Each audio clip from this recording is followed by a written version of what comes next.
আপনি যখন ব্যাংকে 5 লক্ষ টাকা লোন নিচ্ছেন, এই 5 লক্ষ টাকা 1 সেকেন্ড আগেও এই দুনিয়াতে এক্সিস্ট করতো না। ব্যাংক এই টাকা কারো ডিপোজিট থেকে দেয় নাই, ব্যাংক এই টাকা তৈরি করেছে। কিভাবে? পুরোটা বুঝলে আপনার ব্যাংকিং সিস্টেম সম্পর্কে ধারণা পরিবর্তন হয়ে যাবে। প্রথমে একটা জিনিস আপনাকে বুঝতে হবে, আমাদের ইকোনমিতে দুই ধরনের টাকা আছে। 1 নম্বর বেস মানি, যে টাকা শুধুমাত্র সেন্ট্রাল ব্যাংক তৈরি করতে পারে। আপনার পকেটের যে নোট আছে সেটা হচ্ছে বেস মানি। 2 নম্বর ক্রেডিট মানি, এটা তৈরি করে কমার্শিয়াল ব্যাংক। আপনি যত ধরনের ব্যাংক ইউজ করেন আর ইকোনমিতে যত টাকা ঘুরে তার ম্যাক্সিমামই হচ্ছে ক্রেডিট মানি। এখন আসল প্রশ্ন, কমার্শিয়াল ব্যাংক কিভাবে ক্রেডিট মানি তৈরি করে? অনেকে মনে করে ব্যাংক আগে ডিপোজিট নেয়, তারপরে সেই টাকা অন্য কাউকে লোন দেয়, কিন্তু ব্যাপারটা ঠিক আসলে উল্টো। যখন ব্যাংক আপনাকে 5 লক্ষ টাকা বা 10 লক্ষ টাকা লোন দিচ্ছে, তখন ব্যাংক কারো ডিপোজিটের 5 লক্ষ টাকা থেকে আপনাকে দিচ্ছে না। ব্যাংক আপনার অ্যাকাউন্টে 5 লক্ষ অথবা 10 লক্ষ অ্যামাউন্টটা এন্ট্রি করে দেয়, যেটাকে আমরা বলি ডিজিটাল এন্ট্রি। এই মুহূর্তে কিন্তু ইকোনমিতে 5 লক্ষ টাকা ছিল না, এটাই ক্রেডিট মানি। এটা কিন্তু একটা নিয়ম নীতির মধ্যে একটা সিস্টেম। এই সিস্টেমের নিয়ম কন্ট্রোল করে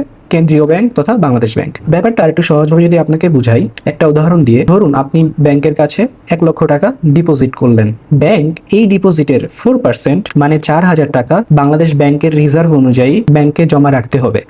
বাকি 96,000 টাকা ব্যাংক চাইলে যে কাউকে লোন দিতে পারে। এবার সেই 96,000 টাকা যে ব্যক্তি লোন নিয়েছে সে কোনো না কোনো কাজে খরচ করেছে, সেটা আবার কোনো এক ব্যক্তি পেয়েছে বা কোনো এক প্রতিষ্ঠান পেয়েছে, যার থ্রুতে সেটা সেন্ট্রাল ব্যাংকের আন্ডারে অন্য একটা ব্যাংকের কাছে গিয়ে জমা হয়েছে। সেই ব্যাংক আবার 4% রিজার্ভ রাখলো, বাকি টাকাটা সে আবার লোন দিল অন্য কোনো এক ব্যক্তিকে। এভাবে পুরো সাইকেলটা ঘুরতে থাকে। এভাবে আপনার আসল 1 লক্ষ টাকা থেকে ইকোনমিতে প্রায় 25 লক্ষ টাকার মতো ঘুরতে পারে। অর্থনীতির ভাষায় এই সিস্টেমটাকে বলা হয় মানি মাল্টিপ্লায়ার ইফেক্ট। এখানে একটা জিনিস মনে রাখার বিষয়, সেটা হচ্ছে যে এই পুরো প্রসেসটা কিন্তু এত ক্লিন না, it's a very complicated process. এখানে আপনাকে যেটা বুঝতে হবে যে সেন্ট্রাল ব্যাংক বা বাংলাদেশ ব্যাংক এই পুরো প্রসেসটা নিয়ন্ত্রণ করে। কিভাবে চলুন জেনে নিই। প্রথমত সিআরআর, ক্যাশ রিজার্ভ রেশিও, যেটা 4%, যে 4% আপনাকে রিজার্ভ রাখতেই হবে আপনার ব্যাংকিং সিস্টেমে। সেকেন্ডলি যে জিনিসটা আপনাকে জানতে হবে সেটা হচ্ছে SLR, statutory liquidity ratio. CRR ছাড়াও ব্যাংকে মোট ডিপোজিটের 13% লিকুইড রাখতেই হয়, সেটা বন্ড হিসাবে হতে পারে, সেটা ক্যাশ হিসাবে হতে পারে। Thirdly repo rate, Bangladesh bank একটা ইন্টারেস্ট রেট সেট করে। এটা কম হলে লোন সস্তা হয়, ব্যাংক বেশি লোন দিতে পারে, বেশি হলে ব্যাংক কম লোন দেয় এবং টাকার সাপ্লাই কমে। এর অর্থ হলো বাংলাদেশ ব্যাংক নিয়ন্ত্রণ করে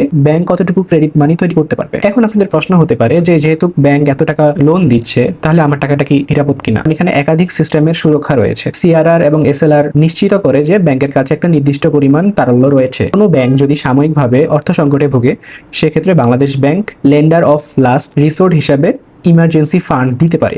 ডিপোজিট ইন্স্যুরেন্স আছে, কোনো ব্যাংক ব্যর্থ হলেও একটা নির্দিষ্ট সীমা পর্যন্ত আমানতকারীর টাকা সুরক্ষিত থাকে। আর বাংলাদেশ ব্যাংক নিয়মিত তদারকি অডিট করে, যাতে কেউ নিয়মের বাইরে গিয়ে অতিরিক্ত ঝুঁকি নিতে না পারে। তো পুরো ব্যাপারটা যদি আমরা সামরাইজ করি, ব্যাংক লোন দেওয়ার মাধ্যমে নতুন টাকা তৈরি করে।